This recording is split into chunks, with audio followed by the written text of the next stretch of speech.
टूरा, नाम हिरदन सिंह। खेत में चमके जैसे सूरज के किरण, खेत में चमके जैसे सूरज के किरण।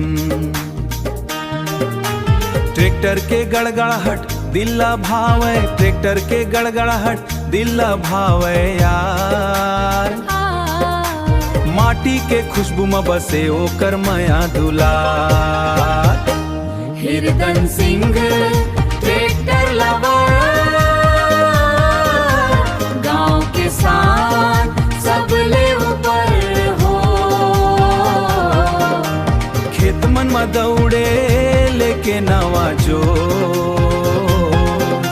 मेहनत ले लिखते अपन में अपन नवा हो।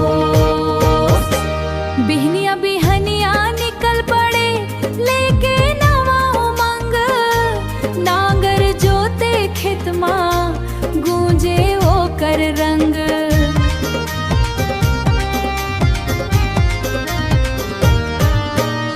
ना शहर के चमक चाही, ना कोनो दरबार। ट्रैक्टर ए ओकर संगवारी, ट्रैक्टर ले हे मयार। हिरदन सिंह ट्रैक्टर लवर,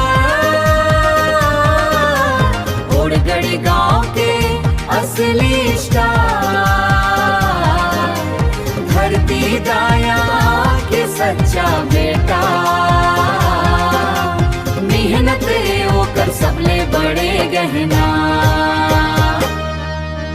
गांव के गली मन में नाम है मसूर, हिरदन सिंह के अंदाज हावे गजब जरूर। ट्रैक्टर के धुन मां गावे संसार, ओड़गड़ी के टूरा